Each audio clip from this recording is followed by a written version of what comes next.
Hey, good morning, everybody. Yes, good Wednesday morning. Thank you so much for tuning in to Mornings in Meridian. It is the 2 best hours of local, live talk radio right here in East Mississippi, West Alabama.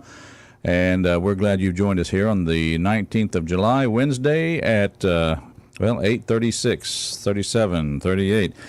8 minutes after the hour. Roger B. along with Say Hi to Rob Atkinson. Hello, sir. How are you this morning? How was the drive in from Ehan? Good and smooth. Good deal. Water's still flowing correctly. Lights are still on. Bills are paid, and life is good. All right. Well, that's good to hear. And, of course, folks, we are joined by this distinguished individual. He has come to us all the way from Ponte Hill. Say hi to Charles Frazier. Good morning. How you doing, bud? I'm doing well. My water is also flowing.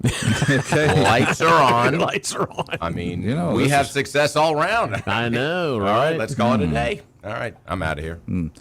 I've got a call from my water department yesterday. You did. I really? did. Yeah, they're going around changing the meters to the iRead meters. I guess it's electronic. So You read? which makes sense. I mean, I guess we have the technology where you don't have to have the guy with the pepper spray to spray out the dogs that attack and do the meter reading. And The clear dog's the, defending the meters, right? the dog's defending the yard. It's like, My meter's not in the yard. Don't you think about coming and read my meter? Anyway, no. So, but the question was, we noticed you have a 1-inch, meter as opposed to a 3/4-inch meter. I guess that's the outflow or whatever. So I said, did you want to stay with this or stay? Gave me all the different specs of this, that, and the other. I said, well, which one would give me most pressure? Sounds complicated. Yeah, I've never been asked that. Have you ever been asked, if you want to change the size of your meter? No, I have not. So I guess we left it with the discussion of yes, we'll just stay with the In other words, they were going to charge you to make it a bigger meter. No. Actually, your monthly would go. It's kind of weird, Well, if you had a 3/4 inch, you would have this much money for 3,000 gallons, but we know you use between 3,000 and 5,000 gallons, and so if you have an inch, it's going to be. So let's just stay with what we got. Okay. So I guess I will have a new iRead meter that will still have a 1-inch outflow. Okay. So basically, this is going to be all that information is going to be submitted electronically to your water company. I would think so. And you would hope that it's accurate.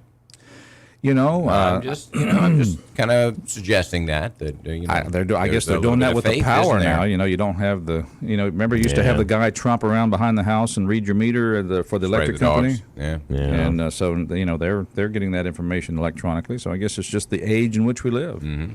Okay. So that guy's been. He's going to get eliminated. Sorry. Yeah. I don't know why. Here's your sign. That's right. Why isn't there a uprising, a strike, say, of the meter readers of America? Would that be the MRAs? Are they members of the MRA, the Meter Readers of America? Probably are. Yeah. Yeah. Well, what was the MRA, but it's no longer because it's all electronically done. Say, all right, go on strike. We'll get those. What is it? Right. We're Come back in a couple weeks. We're going to be changing out the meters right. anyway. Hey, identify however you want to. Yeah, tell us about the date. Well, I used to go around to everybody's yard, and I used to take a little stick, and I'd pop open the door, and I'd wipe off the glass meter facing, and read and write down the numbers. That's what I used to do. Yeah. Like, now boy. it's the former Meter Readers of America. Yeah. All right. Yeah. Well, they have the telephone pioneers. We could have the meter reading Pioneers. Do a cookbook. Why not? Yeah. We still like to get together. If you want to come out for the meter reading barbecue, if you come on out, we're gonna have a little social out there. Talk about reading numbers and Tell stories, war stories. I remember the time. What would be some... Remember when Fido was running at me, pretty much the dog stories is the only thing. You might see some things when you're around houses. Exactly. Like, wow, I didn't want to see that. See, they had this Rottweiler, and it was coming, and I realized I left my pepper spray in the truck. So I reached for the truck. I ran for it, actually, and just as I was reaching for the handle of the truck, that thing got me. Tore my britches plumb off. But I read that meter. Got those numbers. I can still remember that number. It was 194625. Right. Yeah. Anyway, so yeah, talking about water flowing, and thank you all the folks that do go to the water departments and help keep everything flowing. Yeah, that's right. We don't want to make them mad. Let's keep them happy. With the exception Don't of the shut day, off my water. except the day you took off in Meehan. Well, they got it fixed. Just a pause. I mean, come on. Just to get your attention. Hey, we're still here. Yeah. We matter. We're still here. Somebody drove by Rob's house. Said, "See that house right there? That's Rob's house." That's right. Watch this. Cut that water off. Watch this. So I was targeted. Get that wrench out. Yeah. Wouldn't be the first time nor the last. Well, while the water is flowing in the meter and everything's flowing in the right direction, what about the water that's coming through the roof? I mean, that might be a problem. Why not get someone to come out and take a look and give you an estimate on a new roof? Who could do something like that? Well, either Doug Martin Jr. or Doug Martin Sr. And if water is flowing through your roof, it not just might be a problem, that's a major problem. Give them a call today, 601-485-5920. And if you don't need them today, write that number down because you may need them tomorrow or next week or next month. Of course, they've been doing roofing right for over 35 years. Locally owned and operated, licensed in the state of Mississippi, take pride in standing behind their work from start through cleanup. And I mean cleanup. It's like they were never there except for you have a brand new roof. Give them a call today, 601-485-5920 for that free estimate. And, of course, they'll inspect your roof for damage as well. I'll tell you what, I had a moment where I was just mighty proud to be an American. Probably equates to the time when I stood up to the song Proud to be an American by Lee Greenwood. And that was watching President Joe Biden talk to the Prime Minister of Israel. Oh, that was, yeah. Was that talking? I thought he was snoring. I don't know what that was. That's it. Ice cream. What?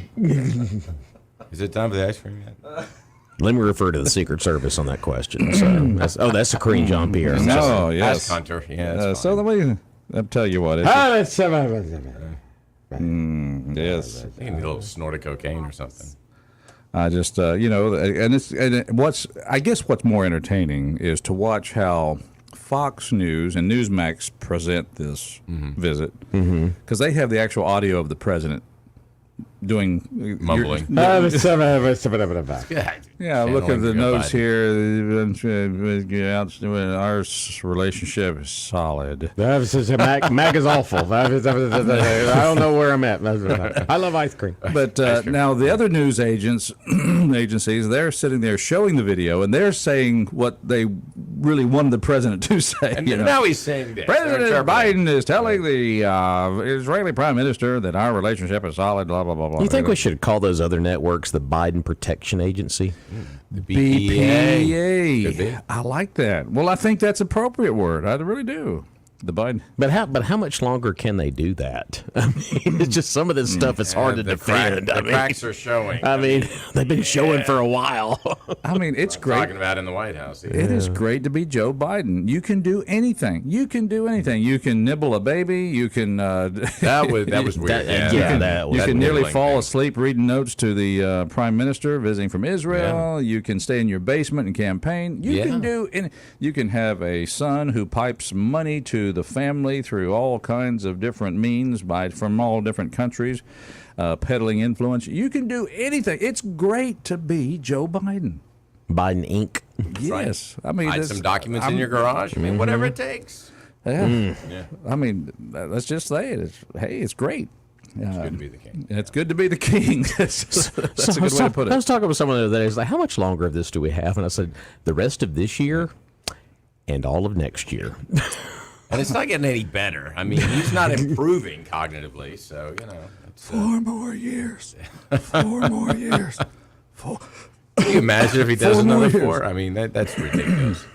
There's nobody cheering that any louder than Kamala Harris. Or Kamala Harris, whatever you say. Either way. Hey, glad you're out there, folks. And let's talk about local politics, because we are just at the door well, we're about 3 weeks away from a primary right here in Lauderdale County and the whole state of Mississippi. As so many other provinces around the country are, they've got municipalities having their elections. And we have candidates coming on the show today, Rob. Yeah, it's going to be a busy day today and this week and next. But coming up in just a few minutes, a little past 7:30, Justin J.J. Anders going to be stopping by to see us. Of course, he's a candidate for District 1 Supervisor. And then a little after 8 o'clock, we'll have Clifford Holloway. He is the challenger to Josh Todd in the District 3 race there for Supervisor. And then a race that is getting a lot of attention. It's that Justice Court District 1 race. Republican side of things. David Rosenbaum is going to be stopping by to see us a little past 8:30, of course. Very good. There's a lot of candidates in that one, and pretty obvious that one's going to go to a runoff. So will the coroner's race. Shocker.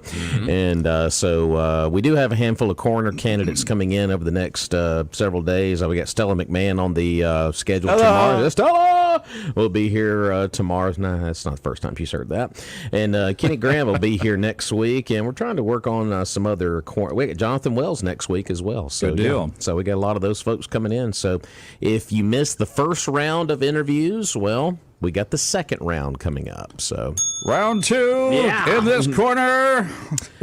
First off will be J.J. Anders. And we do have both candidates for the Republican side of things in District 2 coming in. Of course, the incumbent Wayman Newell, we got that one scheduled yesterday. He'll be here next Friday. And Eric Johnson, who is his opponent, will be here this Friday. So, guys, we got all the candidates in District 2, District 3, and all the Republican candidates in District 1 for the. Yeah, we still got one more to get to, but yeah. So if you're living in any of those districts in the county, you want to be listening over the next several days because these candidates will be here because they are seeking your vote. We knew it was coming, folks. We knew that as we approached the time, we would be busy here, and that's good. I mean, you have a chance to hear what the candidates are saying if they haven't been knocking on your door at this point. But a lot of people have been out there, and I think one of the greatest punishments we do to our democracy is we put the election or the primaries in the summer. Exactly. Say, let's just see how bad you want this office. Those poll workers are probably saying, wherever they're at, make sure that AC is working. Y'all go do a test. Make sure everything is working that day. Because a lot of these places are either in like where I go vote, that's the volunteer fire department. If that air's not working, that's a 10 building. Oh, yeah. Ooh, it's like be a hot box. But yeah, I'm pretty sure they'll do their due diligence to make sure everything's ready to go. So see, I don't think that I would have been very successful in a campaign because I'd be rolling my window down out on the street. I'd be steps from the front door and be honking my horn. Beep beep beep. Can you come out here a second? I got something I want to give you there. This is my card. Please vote for me. Yeah. Get you a chaperone. They could drive you. That's been done before. Oh yeah. They could, just I didn't want to walk. It's hot. I don't want to get out. If you don't mind, blah blah. You mean roll down the window like a crack? Hey. Hello. You can get vote for me. Vote for me. Or you can just go old school and get one of like the ice cream trucks with the big speakers on it, like the Blues Brothers. Yeah, right. It's like, hey, if you want change, vote for Roger Burke. That's right. Vote for Roger. Yes, that's right. What did he say? What? I think the last time I saw that, like in a movie, what was it? Back to the Future, where the guy's running for mayor. He's like, that's right. Vote Goldie Wilson for mayor. Mayor. Now you've given me the great idea, and the ice cream truck. That's the way to get them out because the kids are going to come and get the ice cream. The parents will come with them, and of course, the little. The parents come with them. I think the parents give them like $1 and say, "Go get yourself an ice cream." Is that what they do? I think so. Yeah. I don't know. That's what they did in the old days. Oh, okay. Now I don't think there's any parent alive now worth their salt that would let a child approach a vehicle without them holding their hand. Yeah, that's probably true. Fair enough. Sounds like we don't have it in my Bidenomics to me. Ice cream truck Oh, politics. the ice cream. Is that ice cream? Bidenomics. Wow. I only have 50 cents. Well, this is normally $1, but you just go ahead and take it and give this card to your mom. Vote for Roger. Okay. Right. Look, this man gave me some ice cream. Anyway, but that'd be a good approach, though. Just go up to the neighborhoods, got the music going and all the thing. I don't know. Do they do ice cream trucks anymore? I don't live in town, so I don't know. Yeah, I don't either. I know the snow cone thing is pretty popular with trucks. They go out at events and stuff like that. Now, as far as going neighborhood, I don't think so. See, they got the beer trucks. I've seen those, but I think they should go neighborhood to neighborhood. I think like a weird concept, but the market is wide open in Meridian. If you wanted to, say, take a little a small van, like a little ice cream truck, put some armor plate on it to make sure that you stay safe in there, and put some bulletproof glass in there. You need that. I think the market is open for somebody who would, you'd have a little safety glass where you just kind of slide the money under and the ice cream. You're going marijuana dispensary? No. Oh, that's what I was thinking. The mobile marijuana dispensary. Well, now it's dope on wheels. You just honk your horn. Hey, cool. People kind of saunter out of their houses. Weed on wheels. I like that. Weed on wheels. And then you get the ice cream truck following. Along with assorted snacks. Exactly. See, man, that's now we're thinking $1 million idea right there. Thinking about entrepreneurs, right? Like entrepreneurs now. Ice cream truck, but preceded by the weed on wheels. There you go. Wheels, yeah. Have mercy. All of you folks out there in the dispensaries are rolling your eyes saying, this is serious. This is medical marijuana. It's a good idea. What about that? And while you're rolling your eyes at us, you're sitting there making notes. Taco truck behind it? Marijuana on wheels. What music would you play on that truck? It'd be like... Hey, man. Well, just have Cheech and Chong sound effects. Grateful Dead's always a classic. Grateful Dead, yeah. 60s music. Is that the ice cream? Nope. That's the weed on wheels. All right. Weed on wheels. And there's the taco truck and the ice cream truck. Look, it's a whole convoy. Okay, mornings in Meridian. We better get this phone call in here pretty quick. Good morning, caller. How you doing? Good morning. How y'all doing today? Hey, now. Morning. If you've been listening, you know we're in need. Yeah. Well, I'll tell you what. I hate to bust y'all's bubble, but that's already been thought of. Do what Like now? The weed. The weed. And the ice cream truck. Oh, is that right? Remember Cheese and Chong, Nice Dreams? Oh, really? Do you remember that? You're going to make me go back to the historical archives there. What was it called? Nice Dreams. You got it back because Cheese and Chong done come up with that. The whole thing was made of weed. Okay. Shocker. It was totally covered with weed, and somebody set it on fire, and all of them got high. Oh, now, sir, I don't want to cast any dispersion, or I don't want to call, no judgment made here, but I think it's very interesting that you remember that and none of us do. I remember all the Cheese and Chong movies. They all will do it. A nice dreams, that was called. Yeah. Nice Dreams. That's what it was called. Good deal. I think I think if you remember a Cheech and Chong movie, maybe you weren't having enough fun while you were watching it. Say that again, sir. I said one of them guys there knows about Cheese and Chong. Oh yeah, one of us. Yeah, one of y'all should. Yeah. Our candidate guest is throwing up his hand saying, "No, not me. He's not mine. No, it's not me." All right. Well, there you go. Well, see, we could just go watch the movie again, take a few of the good ideas off of that, and then make it into a modern, modern enterprise. Yeah. Yeah. Okay. Well, y'all have a great one. Hey, thank you. Thank you. Thank you for the phone call. 601.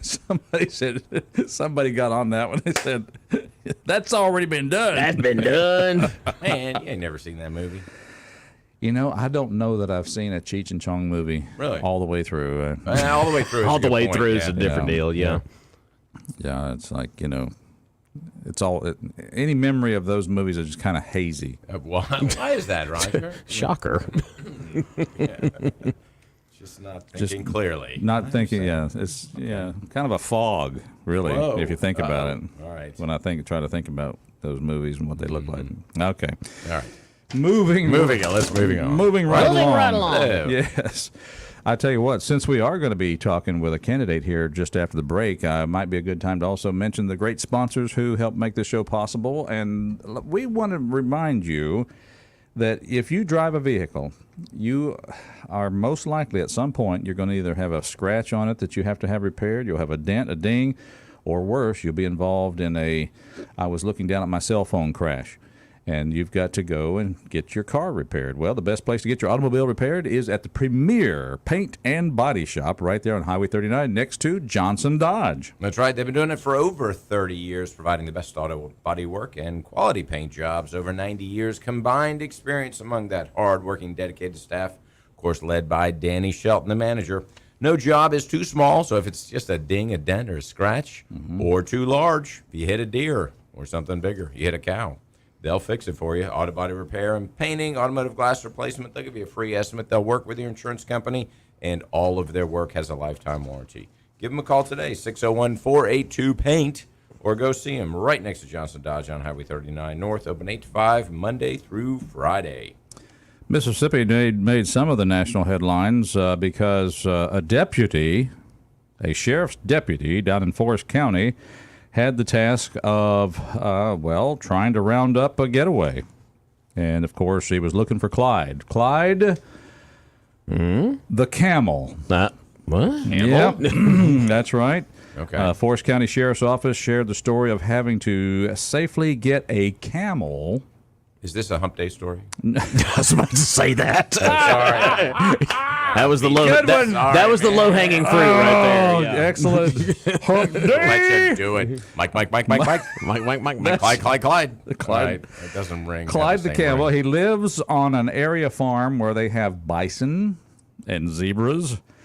And no one's really sure how the camel escaped, but the officers used his hat to lure Clyde to safety. Not sure how he did that. If The he officer used his hat. used his hat because he had like a cowboy So hat. if confronted with a camel, just use your hat. Or I guess maybe put some food in it or something. Maybe kind of, I don't know how you do that to, Snickers, Yeah. ice cream. weed on wheels. Where's the marijuana? Camels lead anything. Walk a mile for a camel. Right, yeah. No. But anyhow, that was across the wire around the country about the camel that was found and returned to its pasture in Forest County, Mississippi. Did not know that we had a place in Forest County that had camels, bisons, and zebras. All right. Well, at least one. Oh, my. Although they were missing it, but yeah. So, yeah, Where'd that camel go? Clyde the camel. Clyde. Of all names, Clyde. Clyde Clyde the camel. Is that the orangutan? Mike. Mike. You know what day it is. Okay, that's enough of that. What we do is we'll take this break. How about that? I think we Let's should. do it. Then when we come back, we will be visiting with candidate for Supervisor District 1. You do not have enough supervision. We have District 1 Supervisor candidate right here, and that's J.J. Anders. So stay tuned. We'll be back.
That's a good one. That is. Rob, where can I hear Foreigner, another great classic artist? You can hear that on 97.9 The Buzz. Oh, yeah.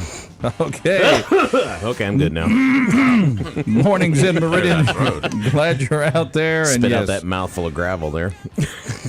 yes, hot-blooded. No, I'm just hot-natured. It's the temperature outside. That's what it is. This heat wave, this heat dome.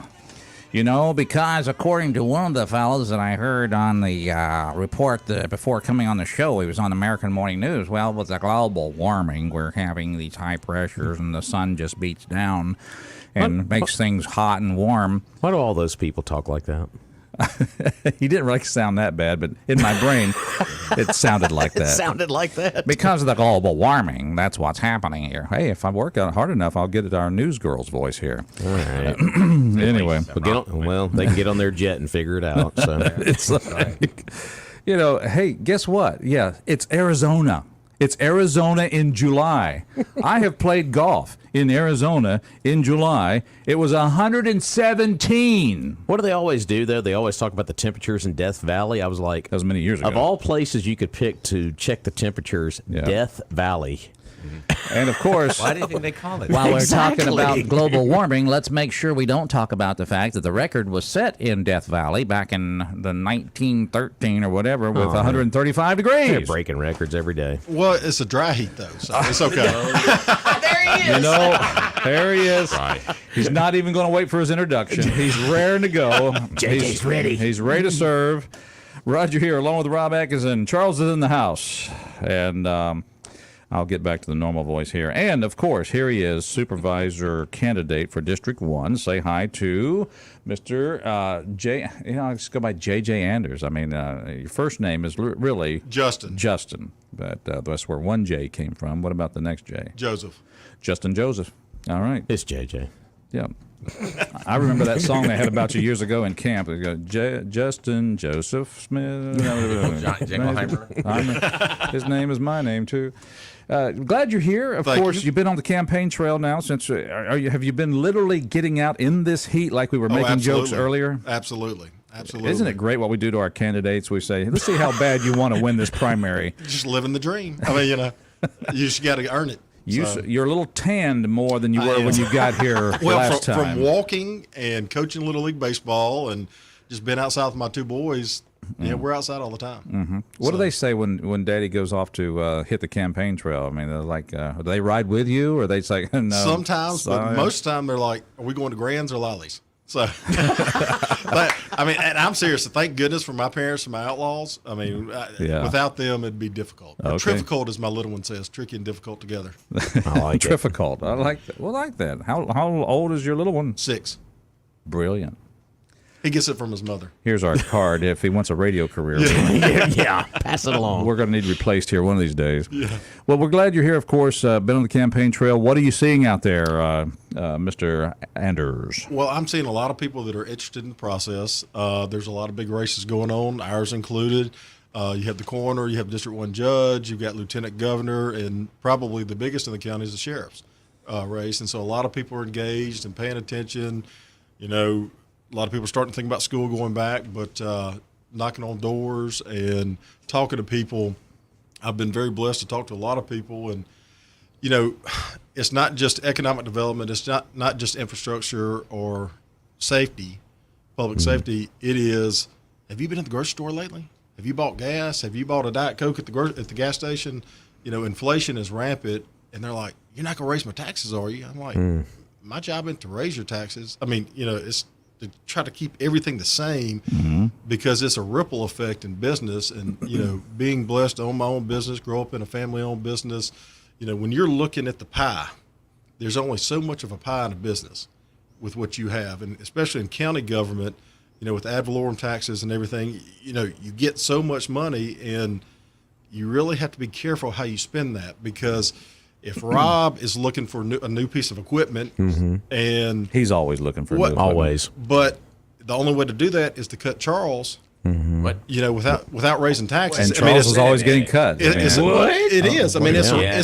you My lot got line. to make educated, wise decisions, and sometimes without knowing or being able to do that, and Charles and I were talking about it earlier, it's easy for a local business owner just to slip in a 50 cent or $1 or $2 price increase.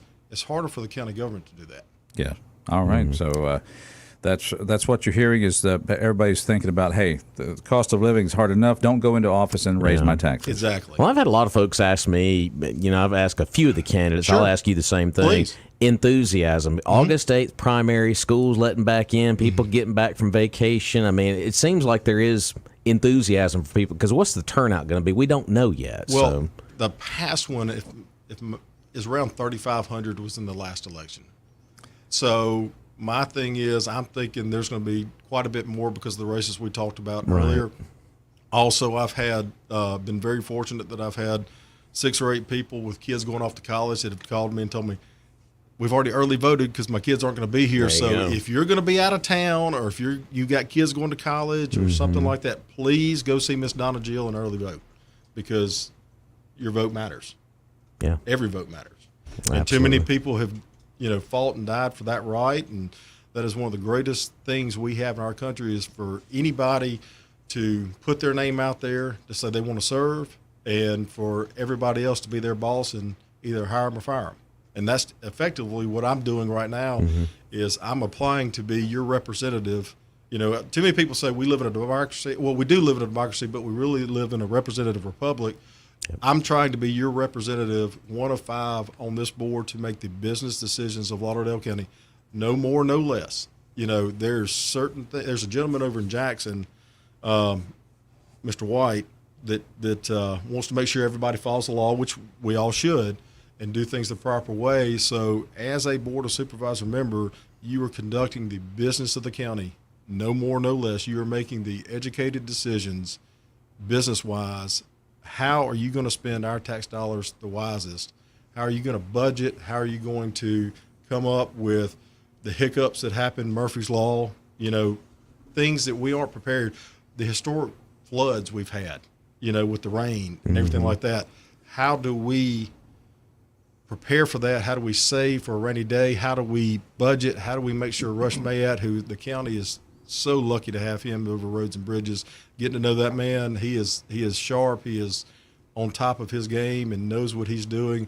But how do we make sure that he is fully funded to make sure our infrastructure and our roads and bridges are good? How do we make sure Sheriff Sally's department, we're all safe? I mean, it's not as simple as most people think. It's a lot to it. All right, so yes, everybody's got their hands out saying we need this and this and this, and these, like you said, the pie is only so big. So, correct. Now you know the way to grow that pie, right?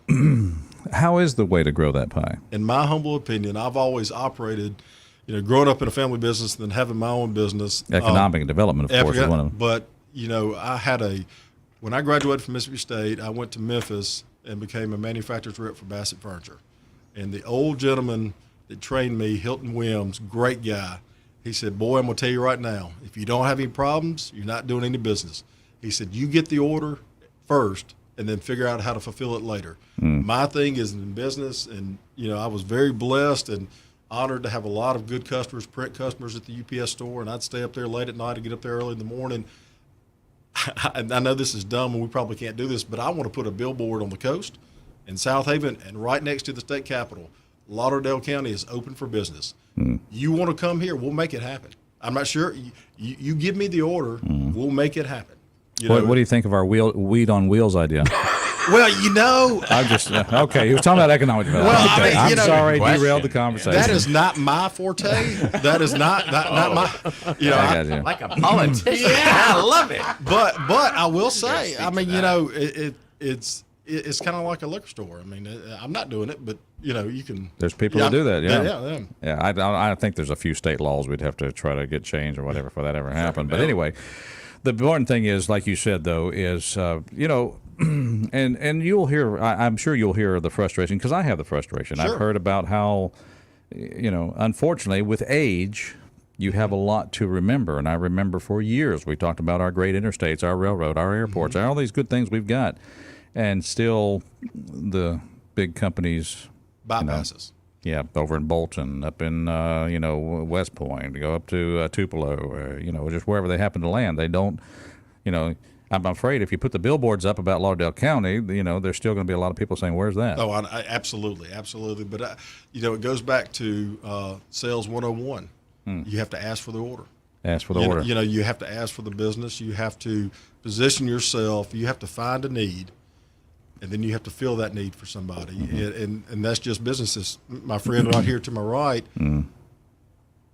has a great restaurant, great food, great service. He fills a need. You know, we want to go out to eat. Where we want to go? Let's go to Wyman's. You know, that type of thing. So, I mean, you know. Well, his wife makes him get up and go do Thanks for that. the plug. She does. She kicks me out every morning. Hey, Go. I've got one of those too. You better campaign, huh? Yes, sir. You're going to have to go down this street. Have you been down this? Has your wife asked you about where you've been and where you haven't, trying to? All right, so she has a map, and we highlighted where I've been. Highlight where you've been. I'm serious. I mean, I married so far above my head, it's not even funny. Out-punted your coverage. Oh, there's no doubt. Outkicked my coverage by a long way. There you go. Well, that's good. Of course, you're hearing things, and of course, obviously, your focus is District 1, and it's, you know, it's part of 5 in our county. What are the folks in District 1 are specifically saying that they feel left out, or are they saying that they're left out on certain things? They really haven't specifically said being left Okay. out on anything, but you know, again, you're talking about 1 district out of 5. But my mentality is, and I've had several conversations with other supervisors and just people when I've been walking. To me, it's not about my district versus somebody else's district, whatever. If it's good for the county, it's good for the county. Everybody benefits. I mean, if something goes out by 2950 or something goes in Collinsville or Denton Zero or wherever, it's good for all of us, because just because something goes there, they may buy a house over here or they may shop over here, or, you know. So I think too many people get caught up in what can we do for X district? What can we do for the county? You know, we all live here, you know, and if it's good for one of us, it should be good for all of us. All right, it's Mornings in Meridian. We're visiting with Justin J.J. Anders. He is a candidate for Supervisor, District 1 here in Lauderdale County. Before we go any further, we do have to do another campaign, and that is we ask for you to vote for Southern Business Supply. That's for your place to go and get all your business supplies. Everything you need for your office. That's right, and it can be delivered the next day. Don't order from Amazon or go to the big box stores. Nope, just order from Southern Business Supply, and it will be at your office the very next day. They, of course, service Meridian and all surrounding areas. You know, they've been in business for over 38 years, and they've got a friendly sales staff with over 124 years combined experience. They've got office furniture as well as everything you need for office supplies, janitorial supplies, spring water coolers, break room supplies, you name it, they've got it. Give them a call, 601-485-2447. And, of course, they're open at 5685 Dale Drive, Monday through Friday, 8 to 5. That's Southern Business Supply. All right. And your planning and your thinking going forward. Sure. Have you told the constituency out there when you've been campaigning anything new that you would like to specifically bring to the Board of Supervisors? Has there been anything in your mind that you've been kind of holding out there as something that you can uniquely bring? Well, I think what I can uniquely bring is twofold. Is I believe out of all 5 of us that are running, the 3 Republicans and 2 Democrats, I'm the only one that has taken my own money, taken out a loan, and started my own business, and had to manage employees, finances, budgets, payroll, taxes, everything. And so I've had to make decisions. Do I hire that extra employee? Do I need to let an employee go? Is it time to buy this equipment? You know, you have to make budget plans for the immediate, for the intermediate, and the long term. And sometimes you have to spend money to make money. You know, sometimes we have to invest in ourselves and have the confidence that if we do X, and on the county level, it may be a development site, it may be new equipment for road and bridge, it could be anything for the sheriff's department, but sometimes we have to invest now so that it pays off later. The other thing that I think I uniquely bring is I have 2 small children, a 6 and a 9-year-old. I have another business. I have some rental properties. I'm not going anywhere. I'm not using – I don't have any other aspirations except for to make Lauderdale County the best it can be for everybody. And so when my 6 and 9-year-old get bigger and go off to school, that this is a viable place for them to want to come back and raise a family just like my parents did and just like I'm doing, because I love it here. I mean, this is everything I want to do, everything I'm interested in, except for the mountains, is here. Hunting, fishing, Mississippi State, 3 hours from the beach, 3 hours from New Orleans, 2 hours from Birmingham. I mean, anything you want to do, you can accomplish right here. The cost of living, even though sometimes we feel like it's high, nationally it's cheap. You know, and sometimes I think we lose sight of that. We have a lot of things going for us. Most importantly, the people. Years ago, a good friend of mine came to me, Trey Long, and said, "Hey, I'm thinking about starting this 1 John 3:17 thing to help people with needs." And I was like, "Absolutely, let's do it. What can I do to help?" And we live in we're one of the poorest states in the country, but we're also probably the most giving state in the country. We help out our friends, we help out our neighbors, we help out people we don't even know. And so to be at a point in my life where, I started a business, I grew a business thanks to all the people in this area in West Alabama, be able to sell that business for a profit, and then the timing was just perfect for me to say, hey, look, I want to give back. I want to serve like my grandfather did on the city council for 20-something years. That is something that my parents always instilled in me and my brother is if you have the opportunity, serve, help somebody else. I mean, I ask my boys 3 questions every day. What do you do when you fall down? Get back up. Get back up. Second thing is, actually, I called 911. Life alert. The second question is, who's responsible for you to have a good day? That's me. Yep. And the third one is, do Anders men ever quit? Nope. We don't. We may lose the battle, but we're going to win the war.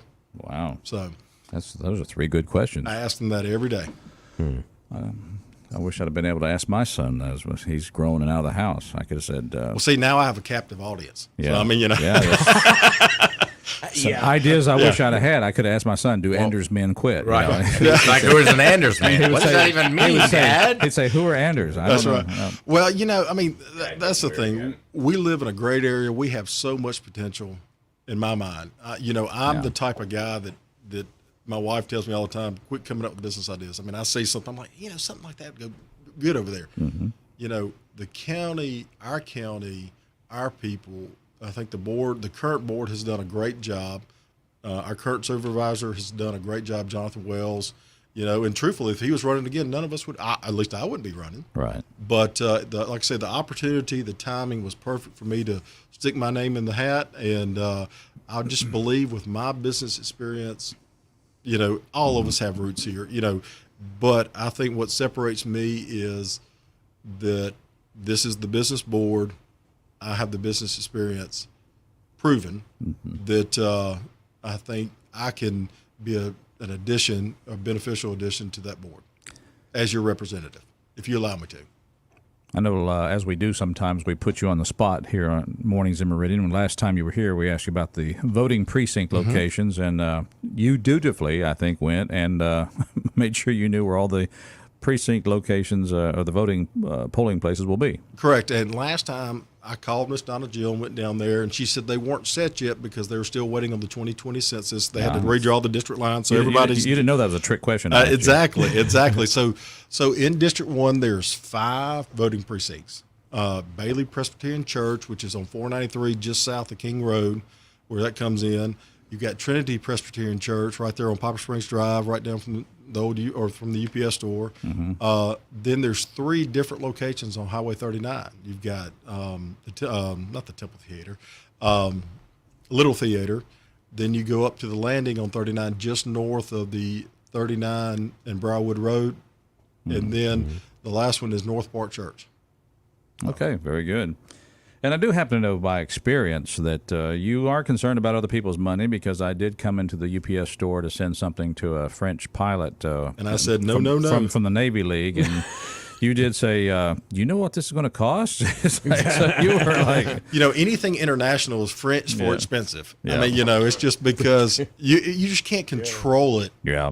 But you were concerned about my pocketbook, even as a customer for you. So I thought I did kind of I noticed that. My grandfather and my father, running a family business, growing up in the warehouse at Anders Furniture, my family instilled in me that if you take care of your customers, you never have to worry about a job. If you put them first and put their needs first, you're fine, because they'll always remember that. If you lose out on a sale today, that's okay. But just like you said, you remember that we put your needs first over ours. Sure, Charles will tell you he's not a one-hit wonder. You can go to his restaurant and get the most expensive steak, get the whole pie. I mean, because between that peanut butter pie and that chocolate pie, I mean, it's hard to make a decision. So you just buy 2 pies to go. Yeah. But if you never come back, does that help anybody? No. Yeah. Good point. And so that's the thing we need. We're losing population in the county, and that is, I think, like I said earlier, it's about 9%, I think, from the 2010 census. And so that means we're losing a tax base. The only way to grow our pie is to either grow or do something none of us want to do. And me personally, I'd rather grow. Well, and of course, again, when things like that happen, you will hear, we just don't have the tax base to do what we need to do to meet our budget and all the rest. So then there's always the draw toward increasing taxes rather than reducing expenses and saying we're going to literally lower the taxes of people all over the county. Cut services, and nobody wants to do that. But part of economic development that gets overlooked, I think, sometimes is we have a lot of great businesses in Lauderdale County. Southern Pipe, Atlas. I mean, Burns and Burns. I mean, is a great local company. Helping them expand, helping the medical community that we have expand. The Guard base or the Navy base. I mean, anytime something new comes on the Navy base and that adds jobs, that's great for all of us. Or the Guard base. I think everybody needs to be calling their, I'm glad to hear you say that on your radar is protecting of the military bases we have here. Oh, absolutely. In fact, I was just about to say everybody needs to call Billy Adam, Jeff Tate, Michael Guest, Cindy Highsmith, and Roger Wicker and say, whatever we have to do to get that new mission, those new refuelers, I mean, that's a 40 to 50-year mission. I mean, think about that. Those are careers. Those are juniors and seniors in high school that may not want to go to college, but may want to go in the Air Force, who love working with their hands and become a mechanic. There you go. I mean, that's a career. It is. And those are good jobs. All right, we got about a minute and a half left, so anything you want to tell our listeners about your campaign for Supervisor District 1? Well, again, my name is Justin J.J. Anders, and I am running to be your representative on the Lauderdale County Board of Supervisors in District 1. If you know me, you know I'm consistent. I'm a family man. I'm honest. But more importantly, I want to put the needs of our county first. I mean, I want to put residents first, their thoughts, their needs, their wants, and how do we grow our county and make it the best for everybody. And so I humbly ask for your vote and your support on August 8th. If you vote for me or you don't vote for me, whatever you do, please get out there and vote, because without a vote, you don't have a voice. All right. Thank you guys for having me. Justin J.J. Anderson, thank you. And what was your son's conjunction, the 2 words he put together? Difficult. Tricky and difficult. Yeah. Get out and vote this year, because, folks, it's not difficult to do that. And if you're going out of town or going to college, please go see Miss Donna Jill and vote early. There you go. All right. And vote for Anders. Part 2. And I'm not running for coroner, by the way. But Clyde the Camel is. Oh, man. This is a great job. Yes. This is a great job. We'll be back.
of business. That's what we do every morning. Get up. Let's see. What are the three questions? What do you do when you fall down? Get up. Get up. What was the next one? See, I've already forgotten them. Something about Anders' men. All right. Well, Joe Biden. they're good You ever questions, though. quit? Yeah, I don't Good know. questions. No, you never quit. Mornings in Meridian. Welcome back. It's 9 minutes after the hour. We're glad you're here. Roger, along with Rob. Yes, sir. Good morning. Charles is in the house. Yep, in the house. And we're going to be visiting with our next guest here shortly. But first, if you are not sure on the 8th of August, before you go to the poll, you're not sure who you're going to vote for, don't make a decision on an empty stomach. It might be good just to go to the Magnolia restaurant, have a good breakfast, a good meal before you go to the polls. Right. Or you can go afterwards and have a great lunch. And today, of course, Wednesday, they've got, chicken and dumplings. Ooh. Chicken dumplings. Right. Getting hungry. Of course, they got the veggie plates as well, either 3 or 4. The Biggie Burger with French fries.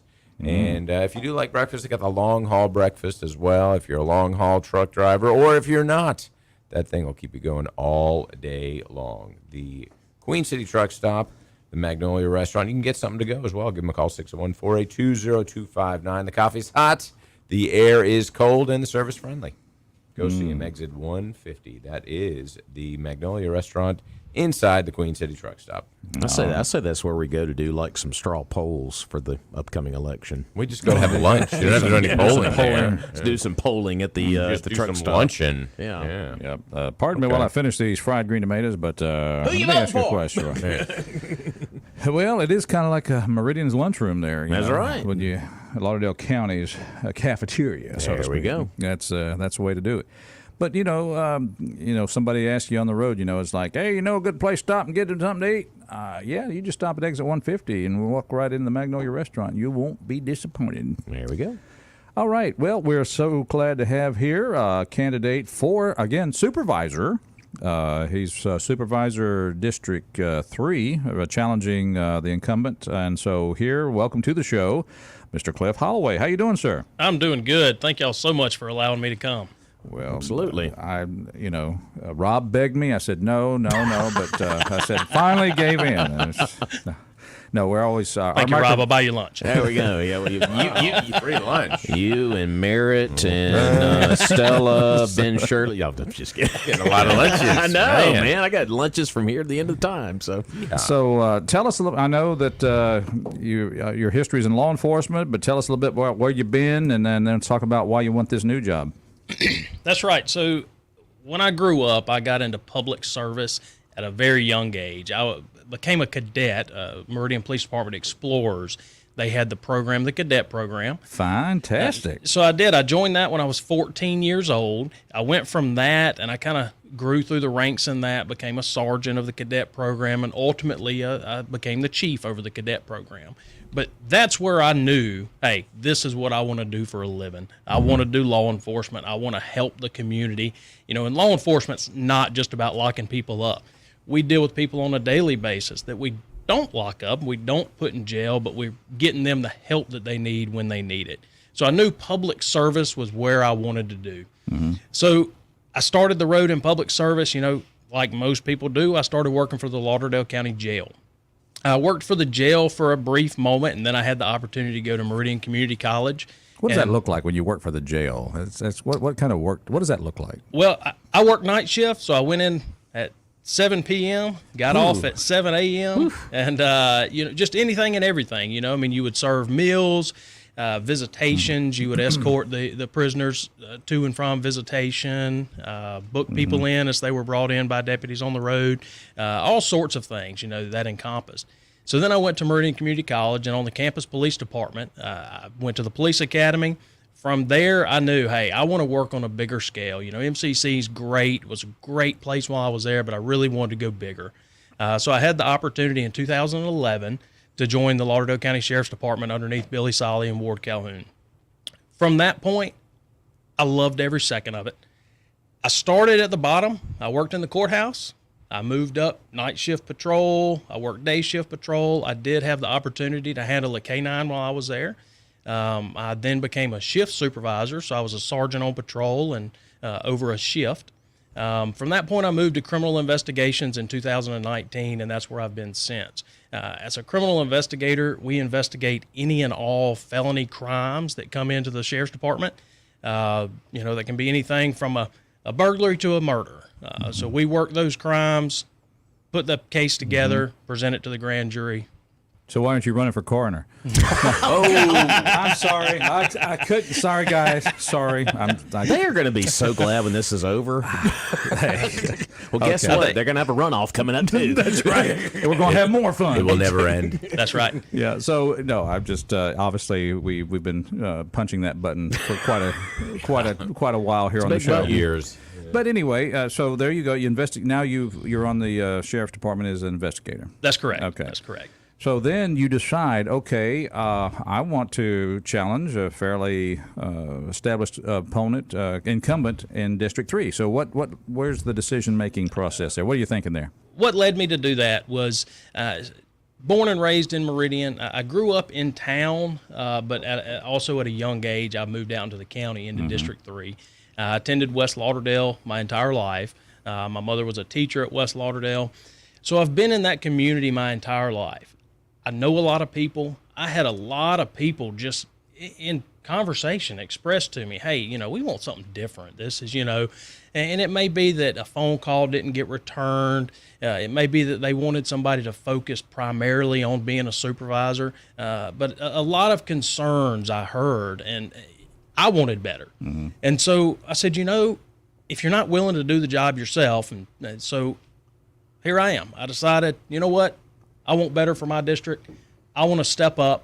Let's do this. And so with a lot of thought and consideration and prayer, my wife and I decided, let's do it. So here we are. A wise man says, my wife and I decided. There we go. Yeah. Right. I heard that too. Yeah. You didn't hear them say, I went and told my wife. Because, no, that's not how those conversations go. They never do. Never. Let me tell you the idea I've got and see what you think. That's right. Good approach there. So then that's fine. And this is what democracy is all about. It's about choices. It's kind of like we've had races here before in the county that have been unchallenged, and there's some unchallenged races even now. But democracy about choices, and people put their hat in the ring, and we always admire folks who do that, to say, hey, I want to offer the people a choice. So, of course, I'm assuming you cannot do both. You can't be a investigator and still be a supervisor, or can you? No, you wouldn't be able to. It's two separate branches of government. So it would be bittersweet because I have loved every second at the sheriff's department. But unfortunately, I would have to leave the sheriff's department to take the job as supervisor. Okay, gotcha. There you go. Well, of course, I think I'm assuming by the color that you got a little sun. You've probably been out knocking on doors. I have been out hitting the streets. Yeah. I have talked with many residents. You're hearing that you said you made a couple of references to things that they said they might want to change, but any other concerns for the county or for specifically District 3? The number one concern that I hear is they want a supervisor that's going to be accessible, and they want a supervisor that's their primary job. They want a supervisor that's being a supervisor and being a supervisor full time, not dedicating time to elsewhere. And I'm trying to think how that's reconciled with the concept that I think the supervisor's position in Lauderdale County has traditionally been viewed as a part-time position. Well, it is basically a part-time position with a full-time salary. So you can survive on that salary. It's not that you have to supplement income. Now, obviously, supplemental income is great. Well, I want you to come manage my money now, then. If you can live on that. I work for the sheriff's department now, so Don't you know what Billy is paying him? Okay, I get it. All right, yeah. If he's living on that supervisor salary, you come manage my account. I'm doing a bad job. No, but it's interesting that this is you're coming out and just saying, I want to be a full-time supervisor. That's correct. I want being a supervisor to be my primary job. I don't want anything else to take away from my time. When someone calls, you may not be able to give them the answer that they want to hear. And I've had a lot of that when I've been speaking with people. They pointed things out and pointed things out to the ditch and to the road. And again, going to be a big learning curve for me, but I've stood there and I've kind of looked at it and I've gone, I don't really know what we could do to fix that. Again, it'd be something you'd have to get with Rush and the people that do know more about that. Well, but, as a person who operates vehicles regularly on Lauderdale County roads, I'll tell you one thing that we do like: holes filled, paving whenever you can get it, good markings, grass cut, washouts repaired rapidly. That's right. Infrastructure as a whole has to improve. Has to. Other than that, and signs all over the county that say "Watch out for motorcycles." Fair. And I'm just kidding. I mean, do watch out for motorcycles, but we don't have signs all over the That's county. right. And especially when cutting grass, don't cut your grass onto the roadway. That makes it a dangerous thing for motorcycles. Yes, it's kind of bad when I'm out there in my zero-turn mower and I'm blowing the grass back on the highway, hoping nobody comes by there. Oh, so you're that guy. Yeah. I don't go by his house. I have never written a ticket for that. There you go. Not Let's yet. see. His address is Mornings in Meridian. right. 601-485-9191 is our talk line. And we didn't say that we would take calls, but that's up to you as the guest. If you would like to receive a call, we've got somebody calling in. Sure. All right. Mornings in Meridian. Good morning, caller. You have a question or comment? Nope. Never mind. Don't have to worry about it. I guess when I knocked the phone console over, they decided to hang up. Maybe not today. Not today. So, all right. Well, I'm just thinking about what you're asking to do. You're asking the voters to come out there, and I'm sure you know where people are supposed to vote in your precinct, your district. Do you know the voting locations? That's right. So there's some in District 3 that has changed with the redistricting. I encourage everyone, if you don't know your place to go vote, please call Miss Donna Gill. You should have gotten, if you were a part of that redistricting, you should have gotten an updated card in the mail. But if you didn't, or even if you're confused by that, please call Miss Donna Gill and Tina down there, or go see them and get that worked out. Or listen to WALT prior to the primary, because we will be going over that extensively. big time. Yeah. All right. Any questions for our candidate, gentlemen? Well, you talked about infrastructure. I mean, District 3. I mean, paving needs to be done. What's kind of some of the infrastructure stuff in District 3 that's kind of on top of mind right now going into this? So paving is always an issue that needs to take place over the county. One thing countywide, we had a company come in several years ago, and Civil Link, and they provided a survey or a report to the supervisors that graded all the roads. It gave them a scale between 1 to 10. That survey in 2021, our average road was graded at a 6. Okay. I would love to see that number improve. When people pass through, Meridian is a big pass-through place. People going to the coast, people going to Philadelphia, right there on I-20, and they exit, eat here, stay here overnight. I want people, when they get off the interstate, to go, wow, this is a nice place, and tell their friends when they go back home, hey, next time you go through there, stop in Meridian. They're friendly, roads are great, restaurants are great, stop in Meridian. So I would love to see infrastructure improve and that graded average go from a 6. Let's get it up. Get it up as high as we can. And I know that's not a solution that's solved overnight. It's not a problem that's solved overnight, but it's something we can definitely work on. We'll have to strategically work to replace bridges before they go out. We have the second most number of bridges in the state of Mississippi in Lauderdale County. That's a lot. That's a lot. That is a lot. Got a lot of little waterways coming through our little county there. A lot of folks don't know that. Yeah. And almost everyone here recently, in the last 5 or 6 years, has been affected by a bridge that has been out. They've had to detour around it. There's some out now, some that have just gotten opened back up. We've got to work to strategically replace those and repair those before we have to close them down because they don't meet an inspection. All right. It's Mornings in Meridian. We're glad you're out there. And, of course, we want to thank those who helped make this show possible. We'll continue our visit with candidate for Supervisor, District 3, Mr. Cliff Holloway, in just a moment. But first, let's get you to cast your vote for the best business machine company in the state of Mississippi, maybe in the Southeast, maybe in the country. Purvis world. Business Machines, yes. That's right. They've been doing it Purvis. since 1979. That's 44 years. And, of course, they've got a great website. Go check that out, gopurvis.com. A wonderful showroom at 4505 Highway 39 North. All you got to do is call, though, 601-693-COPY, and they will come to your business like a flash. And their motto, it's fantastic, service, not excuses. And what I really like about them is, well, they do everything for document management. They will connect your printer, scanner, copier to every device that you have, but they also have lease return color copiers. You can save up to 85%. Yes, 85%. 85. Wow. So That's you're only paying amazing. 15% of retail on those. So what a fantastic deal.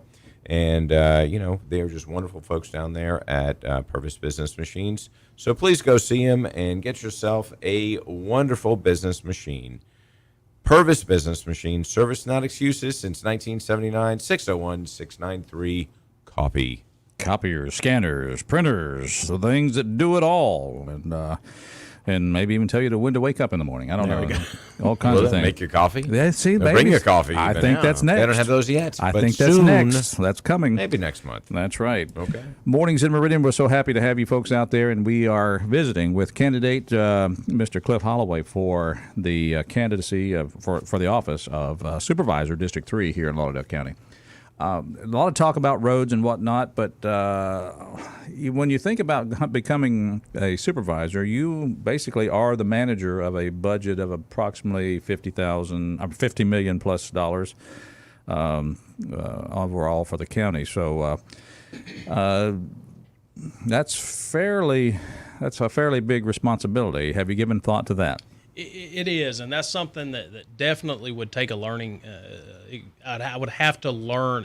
Obviously, I can manage finances, but I would have to learn to manage a budget of that size. The one thing that I think that I could bring to the board that is so desperately needed is that mindset of public service. I think oftentimes we get people that are businessmen and businessmen alone on the board, and you lose a lot of that public voice because they're so concerned with managing that budget and running it as a business that they forget that they're there to represent their district. So that public service mindset's what I really hope to bring to the board and be able to serve the people of District 3 in Lauderdale County. So it sounds like you're admittedly saying that, there's going to be a learning curve for you. There's definitely going to be a learning curve. There is. And unless you're an incumbent and have been in there for years, there's going to be a learning curve. Yeah. When the current District 3 supervisor took office, it was definitely a learning curve for him, and I would face that same experience. Okay, very good. All right, Charles, anything you want to advise him or ask him or? No, I think we touched on it a little bit, but economic development, I think that's the big touchboard. And, we talked to JJ about it, and I think that everybody's focused on that as well. Of course, you got to take care of business here in the county as well. But, boy, we have such an opportunity here. And I think that, just your thoughts on that and what we can do to kind of facilitate that. Yeah, economic development is something that you have to look at and you have to focus on. That's what keeps us afloat. But one thing that I think oftentimes gets forgotten is the businesses here and taking care of those. But it's not just about the business. When somebody moves to Meridian or is living in Meridian to work for that business, it's also got to be about their family life as well. When a company's looking at where to move, they're also looking at what's available for their families, their employees. We've got to make it to where people want to be here. People want to quit leaving. And when they get off work, there's things for them to go do. And, whether that's parks and recs get beefed up, you've got to make it to where these people want to be here. You make people want to stay here, you'll make businesses want to come. Mm-hmm. Well, if you'll continue helping the city focus on the Lakeview Golf Course and getting that. There we go. Of course You bring that up. I know that's kind of not your Cart purview, track. but Yeah, just kind of help me with the city. Let's make sure those greens are in top shape, cut well, and the fairways are cut. We got a good clearance. Get some of them pine trees out of the way. Get the lake filled up out there at Lakeview. You want to have a lake for Lakeview. Instead of Pine View, yeah. Or like the puddle view. We digress. I don't want to ruin your interview here. Sorry. There it goes again on the golf course. Kind of going off of that. But that's an example of what you're talking about. The city and county leaders have got to work together, and I think we're seeing a little bit of that with the new courthouse and the road out front. Mm-hmm. You're seeing some of that, but the city and county leaders, not just on the supervisors and city council level, the the sheriff's department, the police department, Parks and Rec needs to get with the county. We've got to work together. Meridian's a large town, quote unquote. Meridian's a large town in the county, but we've got to make sure that we're working together. It's not just about the county, and it's not just about the city. Lauderdale County as a whole, and that includes Meridian. Meridian is a big city. It is bigger than Nettyburg or wherever. Nettyburg? Is there a Nettyburg? Nelly, he's referring to Nellyburg. Nellyburg. Nellyburg. That's in District 3. That is in District 3. I was just testing the man. See if he could correct me on that. Well, we are out of time, and I want to say thank you. Anything you want to tell our listeners here Yes. at Mornings in Meridian? Please get out on August 8th.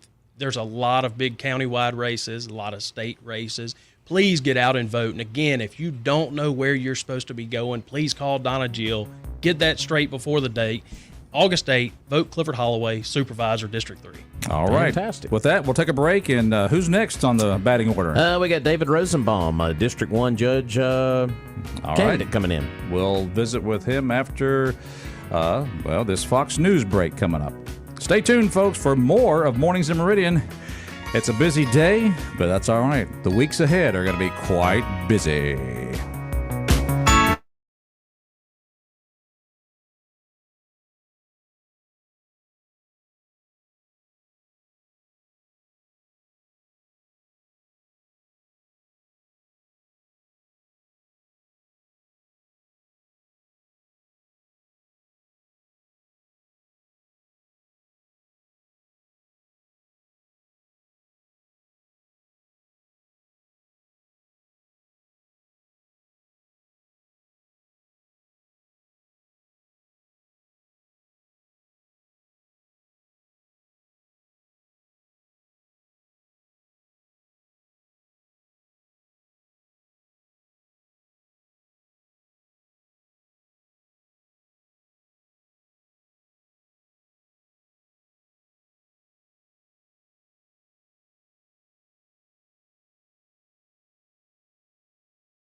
I'm backing Elvis Presley for governor.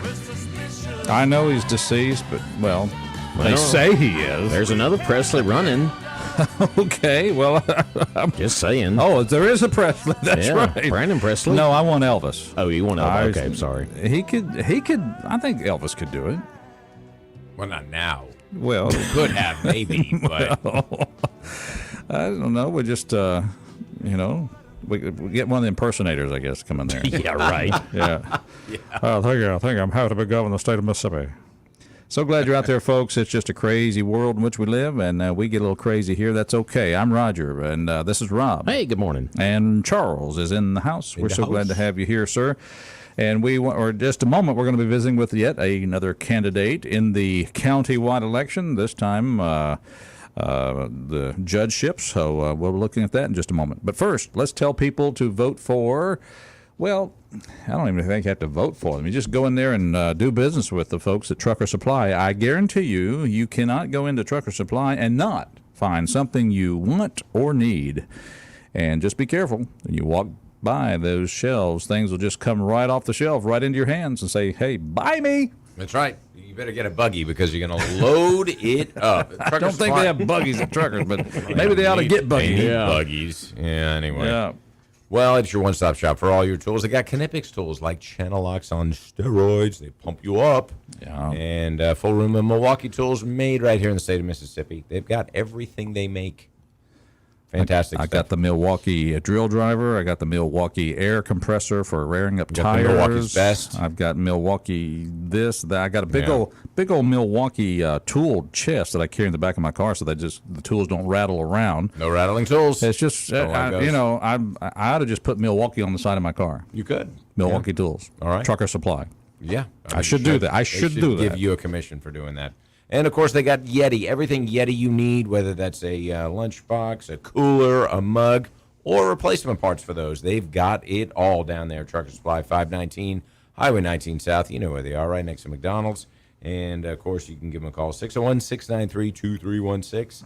That is Trucker Supply. All right, Trucker Great Supply. folks. Right next to Mickey D's, Mickey right there on D's. Highway Get yourself a 39. burger, get yourself some tools. All right. We are delighted to have in our studio Mr. David Rosenbaum. How are you doing, sir? I'm doing great. Thanks for asking. Thank you for having me. And you've talked with Rob and got lined up here. And, of course, your office that you're running for is it District Court Judge? Yes, sir. District 1 Justice Court Judge. District. I always get those wrong. See, I just, that's the problem with judge races. People just don't pay attention. District 1 Justice Court. He said it.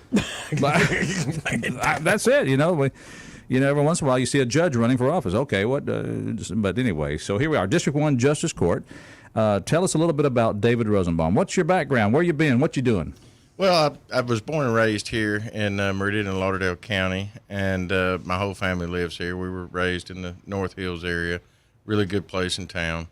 I got my education and was always a very, what I like to call an astute student. I made good grades, and, obviously my family had aspirations of me. So you had no fun in school? Exactly. Okay, just checking, just Yes. making sure that you're Yeah, I'd get in trouble if I came home with a B. already a serious mind here. All right. And, obviously I was expected to come back with an upper echelon degree and to go into the doctor, lawyer, that kind of realm. And I hate to say this like this, but I think I disappointed some of them when I decided to go into law enforcement. But Law enforcement. you've heard the stigma that it's in your blood, and I am a testament that is fact. It was something I was born to do. It was a calling. And I got into it because I wanted to help people, and that's what I did. And I got in for the right reason. So was this in the police department, the sheriff's department, or Well, I started out- FBI? I started out as a corrections officer in Oktibbeha County, which is up in Starkville, for the longest running sheriff at that time, Dolph Bryan, and he gave me an opportunity, and I was thankful for it, and worked up there for a few years, and then decided to move back home and went to work for Meridian Police Department. Of course, times are different. Back then, there were, 70 applicants for maybe 3 spots. And, of course, that has changed. So it was very competitive. No applicants for 70 spots now. Right. Yeah, Could gotcha. be. He said that. But so, all right. So your law enforcement was in the police department side of things. Yes, sir. I started out when I came home with Meridian, and then took a job with Lauderdale County Sheriff's Department, where I spent most of my career. Okay, very good. And what job did you have? You were in corrections and all the rest, but then in the sheriff's department, what was your job? I started out on patrol, and then pretty quickly my knack was into traffic enforcement. So I remember you. I was placed in. I remember you now. I might have been Lauderdale County's most hated man for about 13, 14 years. I remember you now. Okay, all right. Rob, Anyway, no, just kidding. I don't. You have never pulled me over. We ran a pretty tight ship, and I got a lot of experience in that, and then decided I wanted to move up the ranks and became a shift commander, and then I've ended up the last 10 years with the investigations division at the sheriff's office before I took the federal job. Okay, so now the federal job being. I worked for a federal entity that we trained law enforcement officers all over the state of Mississippi and surrounding states, and also we helped train municipal and justice court judges for the last 5 years. All right, very good. So now then all of a sudden you see, hey, wait a minute, in my county where I live and grew up, I see an office that's coming available in the term of the circuit court, or the Justice court. Justice court, rather. Yes, sir. So what made you decide, okay, I'm putting my hat in this ring? Well, justice court is the court that we mainly were in with what I was doing. So I had a lot of experience up there. I knew the system, how it worked, the outcomes, and following cases, and with my background in education, because I tried to make it my life's goal to attend as many training and schools that I could go to, to make myself marketable for the future and build a good resume. And this position, I just decided, my family and I talked about it, and we talked about it for quite a while. Mm-hmm. And we prayed about it, and this is where I'm supposed to be. My wife said, you've always handled yourself in a proper way, honest, and always had integrity. And she said, this is where you're supposed to be. So we decided to attack this as a team. Oh, a team. So she's behind you 100%. That means you drive the car in the air conditioner, and she goes door to door handing out cards. No, I drive the car. She just tells me where to go. Oh, of course. Have you noticed a theme here? All the candidates, good wives. There you go. That's it. I tell people all the time that I wear the pants in my family, and then I follow that up with she picks them out. There you go. Bingo. There you go. You'll be wearing those ones today. There we go. Tell us, because the lay person out there like myself, I just hear judge, there's circuit, there's criminal, of course, city court, count, all these different judgeships. But what will be the caseload? What will you be hearing if you were to be elected the justice court judge? Mainly what we hear is your misdemeanor offenses, such as traffic offenses generated by the different departments. We also will hear... So no matter where the ticket comes from, it's going to end up probably in your court. As long as it's written in Lauderdale County. Okay. Highway Patrol, Game and Fish, Sheriff's Department, even MCC, the campus police, their cases also. They can write tickets? Yes, sir. Yeah, they can. Nice to those guys now. Okay, I'm going to approach them a little differently now. All right. College cops. I didn't. Okay. Who knew? All right. But we also hear, we set felony bonds. We do initial appearances. On occasion, we'll do bond reductions, that kind of stuff. But what's the formula for that? When you talk about felony bonds, you hear these bonds set for different people all over the scale. How does a judge come up with those numbers? Well, you go back in your chambers. There's a dart board. You just kind of throw a dart and see. Okay, this person that's $50,000, or this is $1 million. Well, you have some that are standard bonds that are set by the council and or the board, and those are set, DUI first offense, domestic violence, certain things like that, speeding tickets for certain speeds. But then you have, obviously your felony stuff that are a case-by-case basis, and it depends on what the officer has. So and that's your discretion then, or at the judge's discretion? Yes, sir. Okay. All right. Interesting. All right. So there's some of the other cases. You said felony, some traffic, felony bonds, traffic cases, misdemeanors of any sorts, I guess, would include breaking and entering, theft, things like that. Well, breaking and entering is a felony, but anything, petty larceny, anything up to $1,000 in theft, and then we hear civil cases, which is basically brought on public versus the public. Okay. So Charles wants to challenge me on my right to park in front of his store or something. To a duel. It's a duel. That's what I do. Forget the court. All right. You oversee duels as well. Okay. No. Okay. Very interesting. So anything that you think that you need to bring to this judgeship that nobody else can bring, or something that you think this is what this judgeship needs? Obviously, that you need an unbiased opinion, and I've had a lot of people say, well, he's law enforcement, he's going to side, 100% with law enforcement and this and that. And, I don't want to say it's the opposite, but in my particular case, I've trained a large portion of the law enforcement that have worked here, and they're going to realize that you can't fool me. I know when you've cut corners. I know what you're supposed to do, and I need to ensure that the public gets a fair hearing. That's their day in court. But on the flip side of that, if the officers do their job, because as an officer, you're expected to get the case correct. It's not a hope, or I hope I got it. You're expected to. I think the grand jury said something about that to one of the departments here in town. Just a little something. And when the officer does get it right, then there should be a penalty to be paid. And, I think that's kind of some center topic here lately on what that penalty should be. All right. So it's you hear the case, the officer brings the case. There are obviously I've always heard, if I have, they're not here, but I've been to a couple of courts where I'm thinking, I hope the officer is off today. I hope he had a vacation. I hope not. Oh, rats, he's here. Okay.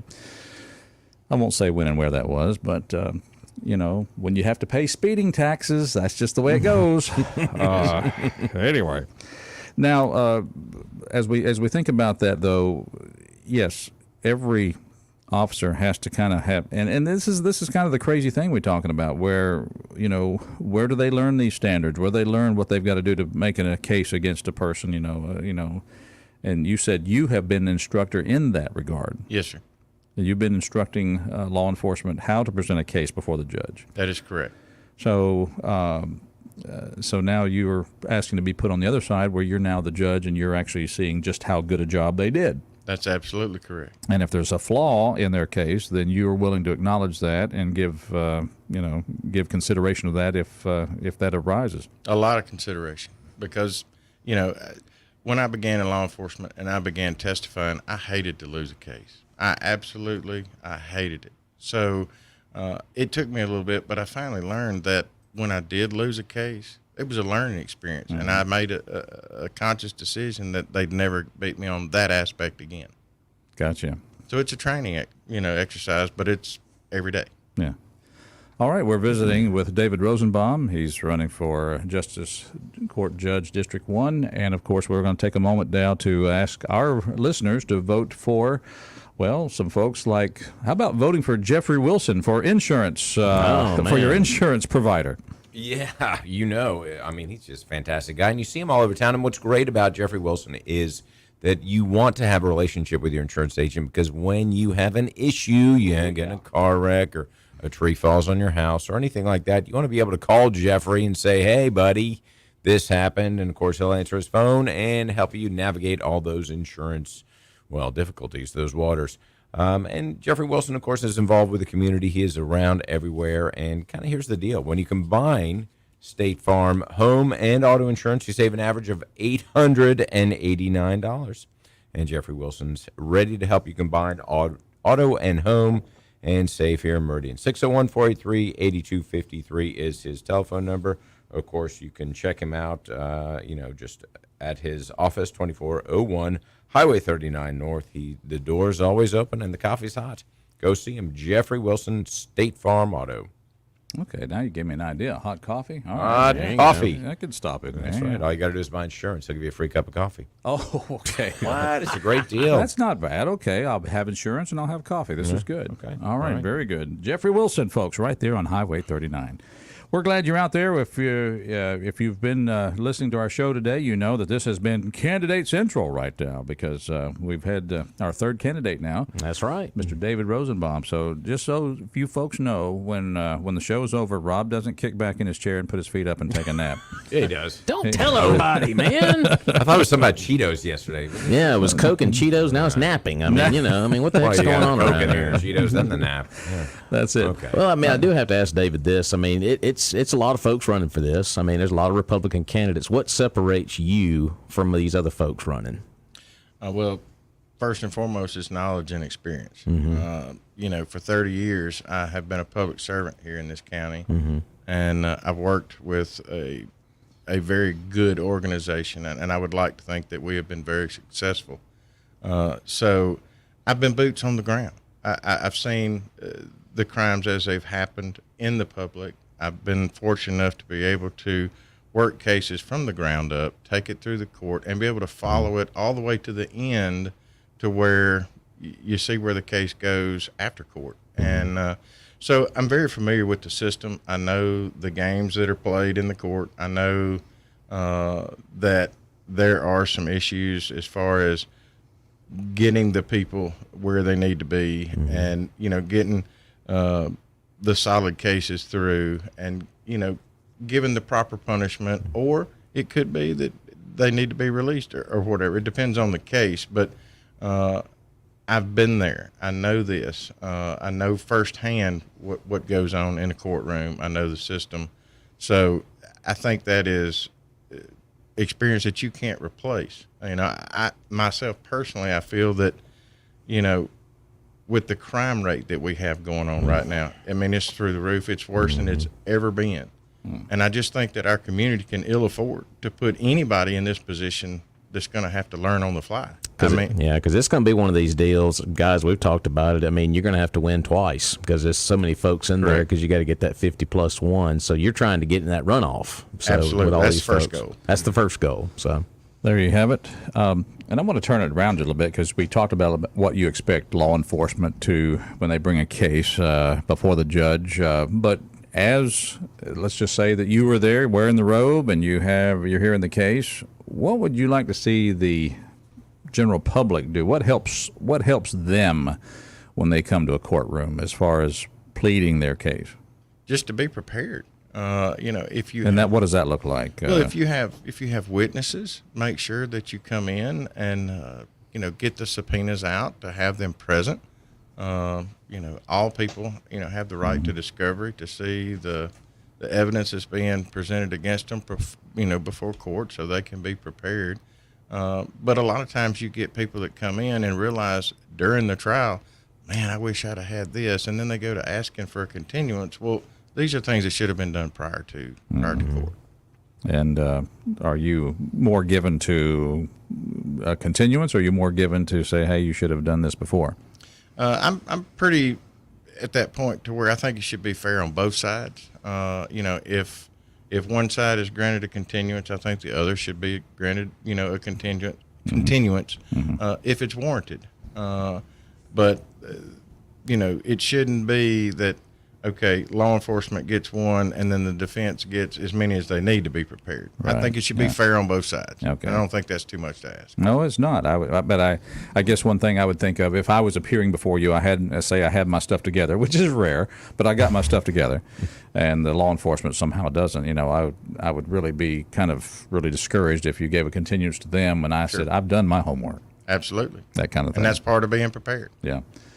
All right. Well, just a quick question. Any other questions for our candidate? So you mentioned something, and I thought that was very interesting. You said you train judges. You train the people who are going into the position that you're trying to get elected for. Is that right? Yes, sir. That is correct. Okay. So, I mean, that's the voice of experience right there. You're training judges all over the state how to do this job that you're trying to get elected for. Okay. Yes, I sir. just wanted to clarify that. That is All correct. right. Pretty simple. The state saw fit that I had the knowledge and the experience to be able to do this training. So I feel like I have the training to actually do the job that I'm training people to do. Well, as you're making contact with the community, doing the campaigning, what are some of the surprising comments you're hearing from voters? Just be honest. When somebody asks you a direct question, be honest about it. I've had people say, my wagon is attached to another horse, and I'm like, hey, I respect that, and I do it. I want to see you vote. Number one. Yeah. I don't want to hurt anybody's feelings. You don't say anything like, "No, ma'am, that your wagon is hitched to another horse's rear end," or something like No, that. no, you don't. Okay, all right. I can't do that. I understand. I just, see, that's why I can't run for office. My mouth would just totally be out of control. But that's what we need, somebody in the office who does have it together and keeps it simple and keeps it fair and all the rest. One last thing you want to tell our listeners before we let you go there, Mr. Rosenbaum. Yes, sir. I just want, not just in our community, but in races all over the country, a lot of times these positions become a popularity contest versus who's the most qualified, who's going to actually do the best job. And sometimes I feel like that could possibly have gotten us into some of the positions that we're in now. We didn't get here overnight. We're not going to fix it overnight. But we need to put somebody in this office that is going to be able to hit the ground running, ready to go, prepared, and be able and willing to make the right decision. All right, very good. Well, you've been listening to our interview with candidate for Justice Court Judge District 1, Mr. David Rosenbaum. Thank you for taking time to stop by our studio, sir. Thank y'all for having me. I certainly appreciate it. All right, and with that, we're out of time. Yeah. We can't do any more of this until tomorrow. That's right. It's going to be another busy day tomorrow. We got the Navy coming in, and we got more candidates. And Glenn Beck's looking through the window saying, "Get out of my chair," so I guess we got to move. And, of course, after that is Clay Travis. And Buck Sexton, and then, of course, Sean Handy and Joe Pags. All right. Stay tuned to more of Great Talk Radio. And until tomorrow, this is Roger B. saying God bless and bye.